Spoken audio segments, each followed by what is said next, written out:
had that feeling. You know the one. You look at what someone else is doing, how easy it seems for them, and that little voice of doubt just starts whispering in your ear. Well, our story today starts in that exact same place. So picture this. A son comes home from school, and he is just completely crushed. He's got his math test, and his grade is not great. Meanwhile, his best friend walks in with a perfect score. The son isn't just bummed out, he's in total despair, stuck comparing his own struggle to his friend's seemingly effortless win. And that's it. That's the conclusion he jumps to. He's decided that this one weakness, this one subject, defines his entire intelligence. But lucky for him, his father sees things a little differently, and he's got a plan. And this is where things get interesting. This brings us to the father's very first lesson. Instead of just giving a long lecture, he sets up a simple, real-world experiment to show his son a fundamental truth about talent. Okay, so how do you prove to someone that their worth isn't tied to a single grade on a math test? Well, the dad's idea was, honestly, it was pretty brilliant in its simplicity. He set up a challenge that had nothing to do with books or classrooms. That's it. He just tells his son, hey, why don't you invite your friend, the math whiz, over for a game of soccer? The son, probably a little confused by this, just goes along with it. And what happens next? A total 180. The roles are completely flipped. Out on the soccer field, this son is a superstar. He's fast, he's skilled, he's scoring goals left and right. And his friend, the classroom genius, he's clumsy, he doesn't know the rules, he's totally out of his element. And this is the big takeaway right here. The father explains that one isn't better than the other. They're just different. The son's talent is physical, it's athletic. His friend's talent is analytical. It's in those differences that we find our own unique brilliance. Okay, so the son gets it now. His talents are just different. But, he's still kind of wondering how his friend got so good at math in the first place. Was he just a natural? And that brings us right to the father's second lesson. I mean, was this friend just born with some kind of special math brain? Was it magic? The father knew the answer was way simpler than that, and he wanted his son to figure it out for himself. So the dad gives him another super simple instruction. No big speech. He just gives him an assignment. I want you to just watch your friend for a whole day. Pay attention to everything he does. And what the son sees? Well, it's a total eye-opener. He realizes his friend isn't just doing math when he has to in school, he's doing it all the time. He's counting his steps, calculating the change at the store, even counting flower petals.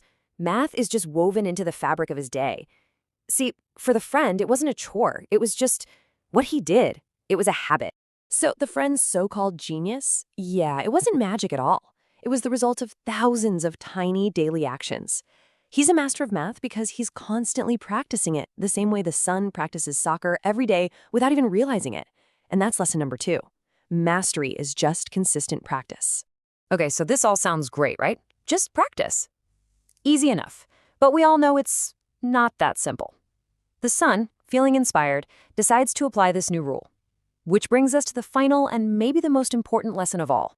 And this is the exact question that trips so many of us up, isn't it? The son thinks, okay, my friend practices math all day, so I'll just force myself to do it too. But he's about to find out that brute force is not the way to go. So he sits down, totally determined, thinking he can just willpower his way through it. He stares at his math books, trying to force his brain to focus on something he really doesn't like.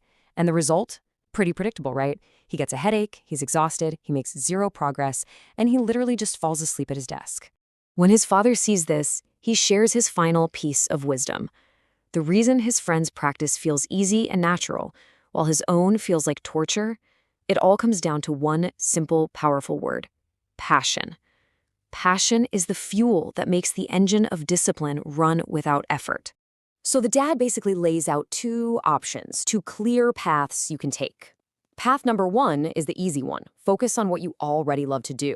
But if you have to master something you don't naturally enjoy, the goal isn't just to force it. The real goal is to find a way to love it, to connect it to something you do care about, so that the practice doesn't feel like a chore anymore. Okay, so after all that, what does this story actually mean for you and me? This parable gives us a really simple but profound framework, so let's boil it all down into 3 keys you can use in your own life. So let's break it down. Here are the 3 keys. First off, stop comparing your weak spots to someone else's highlight reel. Accept and lean into what makes you different. That's where your true strength is. Number 2, Understand that mastery is never magic. It's always built on consistent daily practice. And finally, number 3, find your passion, because that's the fuel that makes all that practice not only possible, but actually enjoyable. So, I want to leave you with this final thought. Look, we all have our math homework, the stuff we just have to get done. But what's your soccer? What's that one thing you do, that skill you practice without even trying, the thing that feels natural and brings you joy? Because finding it and really honoring it, well, that might just be the most important key to success of all. You ever ask yourself this? It's a question that honestly keeps a lot of people up at night. You're putting in the hours, you're working your tail off, but year after year, it just feels like you're stuck on a treadmill, not really getting anywhere. What's actually going on here? And here's the big secret, the core of what we're talking about today. Winning the financial game isn't about grinding yourself into dust. It's about having a smarter strategy. So here's our game plan. We'll start by taking a look at that endless work cycle that so many people feel trapped in. Then we're going to walk through 5 super clear rules. And finally, we'll put it all together so you have your very own roadmap to wealth. Let's kick things off with rule number 1, the foundation. You got to think of it like this. You wouldn't build a giant skyscraper on sand, right? Well, it's the exact same thing with your financial future. Without this solid base, anything you try to build is just going to fall apart. So, what is that first step? The one thing you absolutely cannot skip. Before we even think about investing or side hustles or any of that cool stuff, what has to come first? And here it is. It sounds almost too simple, but I promise you, this is everything. Rule number 1, spend less than you earn. This single habit right here is the absolute bedrock of building wealth. It's non-negotiable. This visual just says it all, doesn't it? If you have $1,000 coming in and only $700 going out, that $300 gap, that's not just savings, that's your power. That is the seed capital for your entire financial future.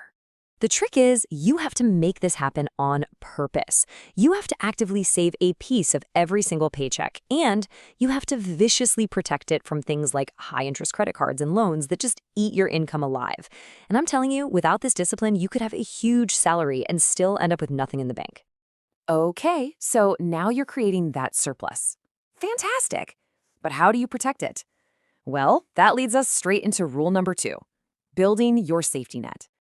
Because life is, well, it's life, right? Things happen. The car breaks down, a pipe bursts in the house, a medical emergency pops up out of nowhere. How do you handle these shocks without completely wrecking your entire financial plan? The answer is an emergency fund. Now, this is not an investment. This is insurance. Think of it as your financial shield that stands between you and the absolute chaos of the unexpected. The difference this makes is just massive. Without a safety net, one surprise bill can force you into crushing debt or, even worse, force you to sell your investments at a huge loss. But with one, you've got peace of mind. You can handle the storm without making a panicked, bad decision. All right, on to rule number 3, invest in yourself.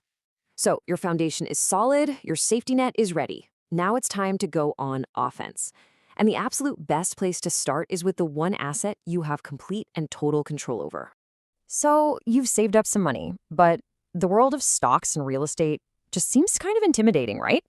It's a big question. Where do you even start? The answer is so simple and so powerful. Invest in you, your skills, your knowledge, your expertise. Why? Because the more valuable your skills are, the more the market is willing to pay you for them. It is the most direct way you can possibly increase your earning power. And we're not just talking theory here. This could be taking a coding course, getting a certification for your trade, or even just the discipline to read one book a week about your industry. Every bit you invest in your own skill set has a direct and often massive return on how much you can earn. Now we get to the advanced level. Rules 4 and 5 are all about breaking free from that traditional paycheck model and truly accelerating your path to wealth. This slide shows the huge mental shift you have to make. On the left, that's the classic trap. You trade your time for money. The problem is your income will always have a ceiling because there are only 24 hours in a day. But on the right, that's where wealth is built. Your income is tied to your results, your output, what you create. This is rule 4. And this leads us to the ultimate question. Once you're earning based on your results, how do you make that wealth stick? How do you make it sustainable? And the final golden rule is this: create passive income. This is the end game. This is the stage where you stop working for money and you finally make your money start working for you. You see how it all connects? That financial surplus you started building with Rule 1, that you protected with Rule 2, and expanded with Rules 3 and 4, now you deploy it. You invested in assets, things like real estate or other businesses that generate income whether you're physically there or not. So let's bring this all home and take a look at the complete roadmap. Here it is, laid out plain and simple in 5 clear steps. This isn't about luck, it's a strategy. You start by creating a surplus. You protect it. You invest in yourself to grow your income. You shift to getting paid for results. And finally, you use your profits to buy assets that pay you. That is the path. So, here's the bottom line. You now have the map. You have the 5 golden rules. The path is crystal clear. The only question left is, when are you going to take that first step?